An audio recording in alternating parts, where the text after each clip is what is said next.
সন্দেশখালীতে ফের উত্তেজনা। এবার শাসক দলের 3 কর্মীর 3টি দোকানে পরপর আগুন লাগিয়ে দেওয়ার অভিযোগ। ভান্ডারখালী বাজারে 2টো মনোহারি, একটি চায়ের দোকানে আগুন ধরিয়ে দেয় দুষ্কৃতীরা। ক্ষতির পরিমাণ লক্ষাধিক টাকা। 3 তৃণমূল কর্মী রঞ্জিত মণ্ডল, বাপ্পাদিত্য মণ্ডল, ইন্দ্রজিৎ মণ্ডল সম্পর্কে 3 ভাই। অগ্নিকাণ্ডের ঘটনায় এলাকায় উত্তেজনা ছড়িয়ে পড়ে। বিজেপি আশ্রিত দুষ্কৃতীদের বিরুদ্ধে অভিযোগ তৃণমূলের, যদিও অভিযোগ অস্বীকার করেছে বিজেপি। ঘটনাস্থলে যায় সন্দেশখালী থানার পুলিশ। নববর্ষের প্রথম দিনে আবারও উত্তপ্ত সন্দেশখালী। 3 তৃণমূল কর্মীর একটি দোকান জ্বালিয়ে দিল দুষ্কৃতীরা, যদিও এক্ষেত্রে তৃণমূল কংগ্রেসের অভিযোগ যে বিজেপির লোকজনই এই দোকানগুলি জ্বালিয়ে দিয়েছে। ক্ষতির পরিমাণ লক্ষাধিক টাকা, যদি অভিযোগ অস্বীকার করছে বিজেপি। সঞ্জিত চক্রবর্তী, সঞ্জিত, ইতিমধ্যেই কি অভিযোগ দায়ের হয়েছে থানায়? কাদের বিরুদ্ধে মূলত অভিযোগ দায়ের হলো এবং এই যে 3 জনের দোকান পুড়িয়ে দেওয়া হলো কেন, বা কিছু কি জানা যাচ্ছে বিষয়?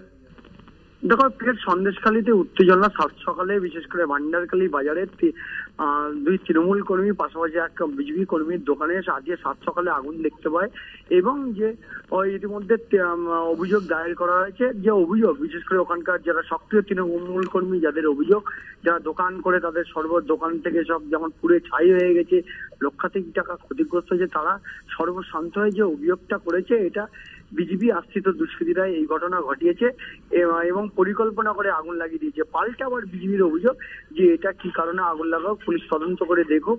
ইতিমধ্যে কিন্তু পাল্টা অভিযোগ কিন্তু ইতিমধ্যে এলাকায় যথেষ্ট উত্তেজনা তৈরি হয়েছে। 2 পক্ষই ইতিমধ্যে থানায়, বিশেষ করে তৃণমূল কর্মীর পক্ষ থেকে কিন্তু সন্দেশখালী থানায় লিখিতভাবে অভিযোগ দায়ের করা হয়েছে। পাশাপাশি 2 পক্ষই নির্বাচন কমিশনকে পুরো বিষয়টা জানিয়েছে। ঘটনাস্থলে যেমন বিজেপি নেতৃত্ব গিয়েছে, এর আগেও ছিল তৃণমূল নেতৃত্ব। পাল্টা অভিযোগে এলাকায় যথেষ্ট উত্তেজনা তৈরি হয়েছে। তুমি জানো, আজকে সন্দেশখালী বিশেষ করে কালমারিতে শুভেন্দু অধিকারীর র্যালি রয়েছে, তার আগেই এই ধরনের ঘটনা রীতিমতো চাঞ্চল্য ছড়িয়েছে। ফের উত্তপ্ত হয় সন্দেশখালী নিয়ে, রাজনৈতিক চর্চা শুরু হয়েছে। একে অপরের বিরুদ্ধে অভিযোগ দায়ের করতে শুরু করেছে এবং এই আগুন রাতে ভোরবেলা যে কিভাবে লাগলো, কোন দুষ্কৃতীরা লাগালো, এটা যেমন তদন্ত শুরু করেছে পুলিশ। ঘটনাস্থলে পুলিশ পিকেট বসানো হয়েছে।